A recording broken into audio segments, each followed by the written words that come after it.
Ils se levèrent tous et conduisirent Jésus devant Pilate. Ils se mirent à l'accuser, disant : « Nous avons trouvé cet homme qui sème le désordre dans notre nation. Il empêche de payer les impôts à l'empereur et se présente lui-même comme le Messie, le roi. » Pilate lui demanda : « Es-tu le roi des Juifs ?» Jésus lui répondit : « Tu le dis. » Pilate dit au chef des prêtres et à la foule : « Je ne trouve chez cet homme aucun motif de le condamner. » Mais ils insistèrent en disant : « Il excite le peuple à la révolte en enseignant dans toute la Judée, depuis la Galilée où il a commencé et jusqu'ici. » À ces mots, Pilate demanda si cet homme était galiléen. Lorsqu'il apprit qu'il relevait bien de l'autorité d'Hérode, il le lui envoya, car lui aussi se trouvait à Jérusalem ces jours-là.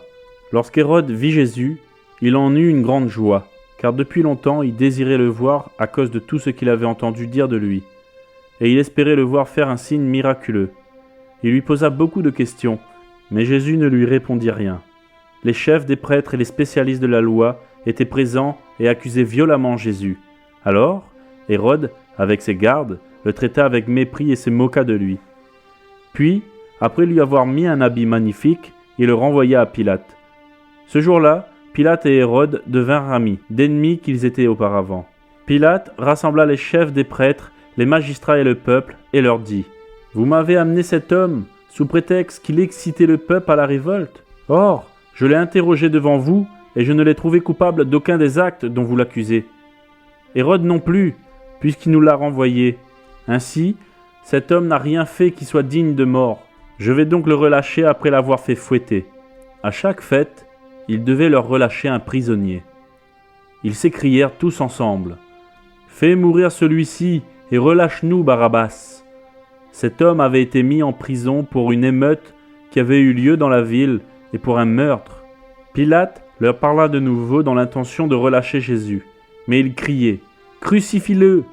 Crucifie-le » Pour la 3e fois, Pilate leur dit : « Quel mal a-t-il fait ? Je n'ai rien trouvé en lui qui mérite la mort. Je vais donc le relâcher après l'avoir fait fouetter. » Cependant, ils insistaient à grands cris, demandant qu'il soit crucifié, et leurs cris l'emportèrent avec ceux des chefs des prêtres. Pilate décida de leur accorder ce qu'ils demandaient. Il relâcha celui qui avait été mis en prison pour émeute et pour meurtre et qu'ils réclamaient, et il livra Jésus à leur volonté. Crucifixion et mort de Jésus. Comme ils l'emmenaient, ils s'emparèrent d'un certain Simon de Cyrène, qui revenait des champs, et ils le chargèrent de la croix pour qu'il la porte derrière Jésus. Il était suivi par une grande foule composée de membres du peuple et de femmes qui se frappaient la poitrine et se lamentaient sur lui. Jésus se tourna vers elles et dit : « Femmes de Jérusalem, ne pleurez pas sur moi, mais pleurez sur vous et sur vos enfants. En effet, voici que viennent des jours où l'on dira : heureuses celles qui sont stériles, heureuses celles qui n'ont pas eu d'enfants et celles qui n'ont pas allaité. Alors, on se mettra à dire aux montagnes : tombez sur nous, et aux collines : couvrez-nous. En effet, si l'on traite ainsi le bois vert, qu'arrivera-t-il au bois sec ?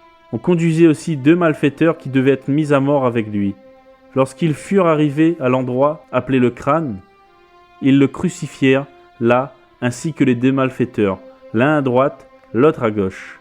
Jésus dit : « Père, pardonne-leur, car ils ne savent pas ce qu'ils font. » Ils se partagèrent ses vêtements en tirant au sort. Le peuple se tenait là et regardait.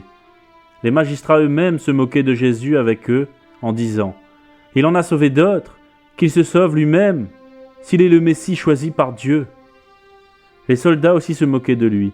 Ils s'approchaient pour lui présenter du vinaigre, en disant : « Si tu es le roi des Juifs, sauve-toi toi-même. » Il y avait au-dessus de lui cette inscription écrite en grec, en latin et en hébreu : « Celui-ci est le roi des Juifs. » L'un des malfaiteurs crucifiés avec lui l'insultait en disant : « Si tu es le Messie, sauve-toi toi-même, et nous avec toi. » Mais l'autre le reprenait et disait : « N'as-tu aucune crainte de Dieu, toi qui subis la même condamnation ?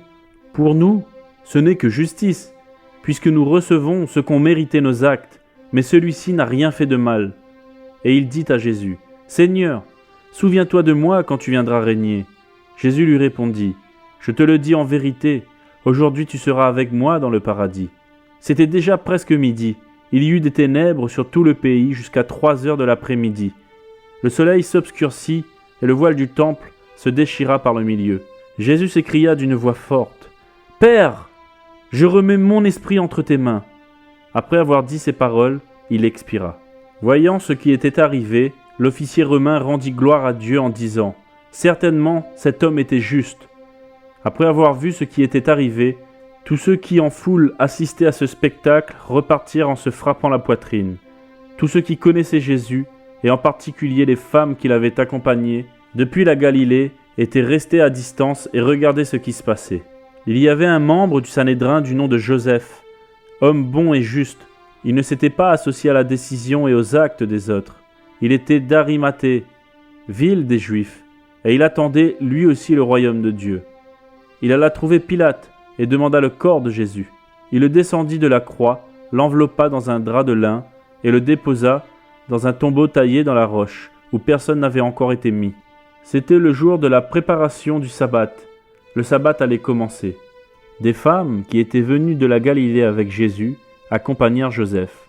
Elles virent le tombeau et la manière dont le corps de Jésus y fut déposé. Puis elles repartirent et préparèrent des aromates et des parfums. Le jour du sabbat, elles se reposèrent comme le prescrit la loi.